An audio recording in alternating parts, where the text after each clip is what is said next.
Let's talk about some of the heaviest albums that we've ever heard, for one reason or another. This can be an instrumental thing, this can be an emotional thing, something that impacted you so much that it's been incomparable to any other thing, and that you have never felt something like it. Or just the most brutal and heaviest thing that you have ever heard that just made you make a stank face, step back, and be like, holy shit, I didn't know that was possible in metal.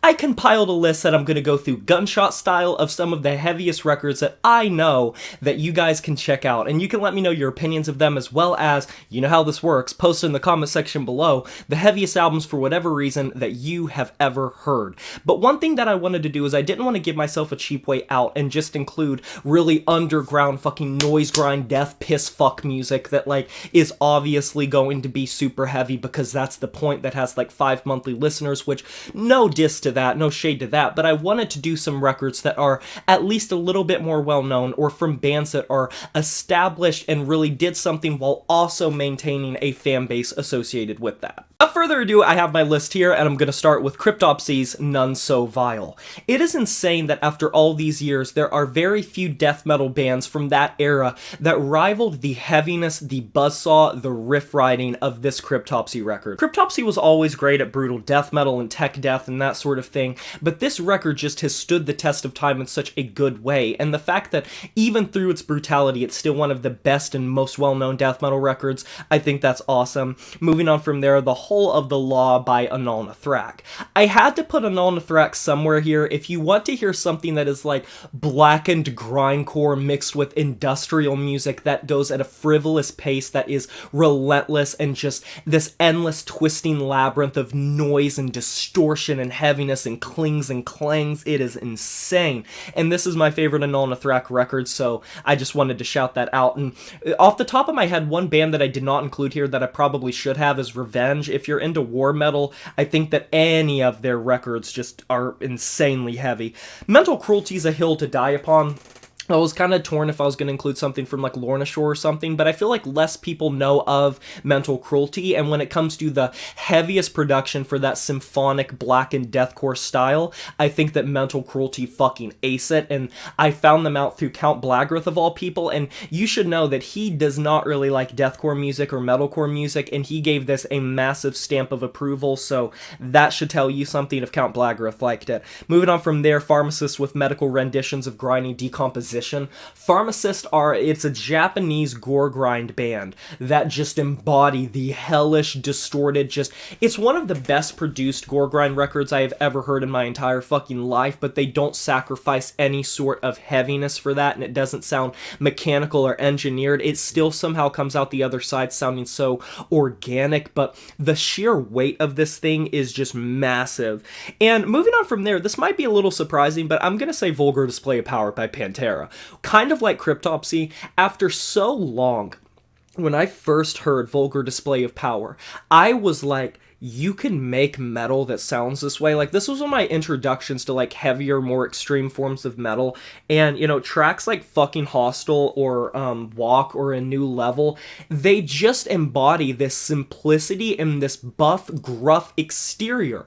The riff writing of Dimebag Darrell, the fucking vocals of Phil Anselmo, they just come together to create this cacophony that is so simplistic, that is so easy on the ears in terms of you don't have to pick apart too much of what they're doing. The riffs stay in a lane of understandability and comprehension, but just bust your fucking ass. The aggression and hostility of this record, it's not passive whatsoever. It does not stay in one place for too long, and all of these tracks just hit like a ton of bricks. Love this record. It's a classic, and I was so happy when I got it on physical release many years ago.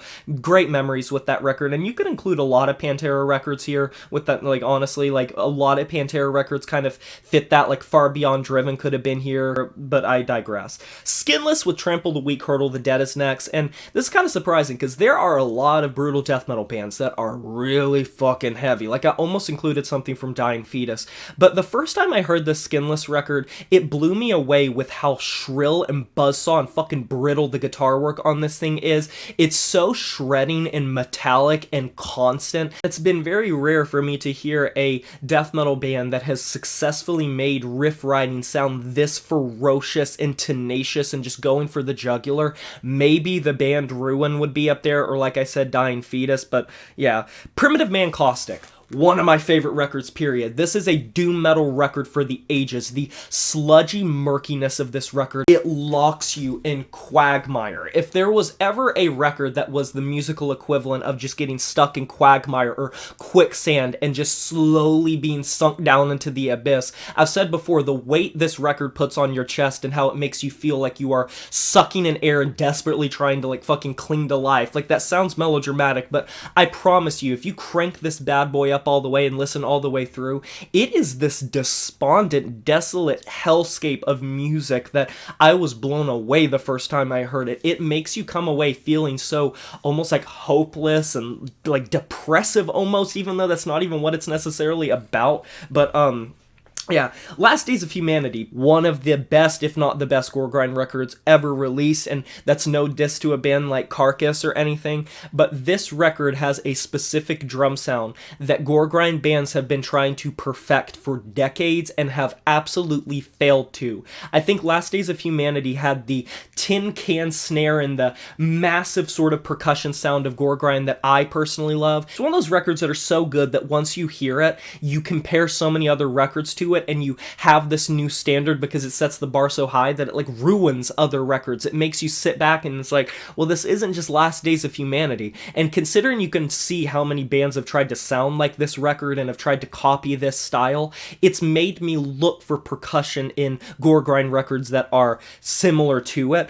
Moving on from there, Bell Witch, Mirror Reaper. I don't think I even need to go into much description of this, but heaviest funeral doom metal record of all time, in my personal opinion. I think the weight of this thing, as well as the background of this thing, the recording of this thing, the mix of this thing, and just where this record is coming from a personal thing. I've always said that loss and despondency, depression, things like that, anxiety, they always contribute to the best music because you can't just fake that. You can't just pull that out of thin air, and genuine emotion fueled this. And I said a long time ago when I was on a collaboration podcast with another channel, I said, when you have a genre and a band that is already known for being extremely sad, sorrowful, forlorn, dejected, and having this dirge-like instrumentation, and then you give them such like a massive loss, you have a recipe for one of the best records of the decade that it came out. But it's not the only funeral doom metal record here. I also have Drowned Sebaqueous. This is a solo funeral doom metal project that is themed around aquatic stuff, and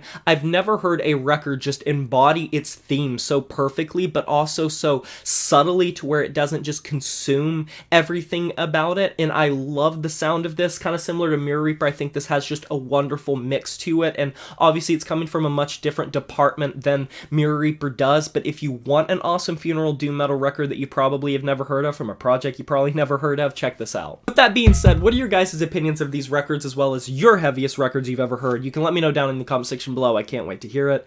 Be sure to like this video if you enjoyed it, subscribe to join the review family today, and smash that notification bell to be notified of my future uploads. You know who it is, my name is Jay Morris, and I'm signing off saying farewell.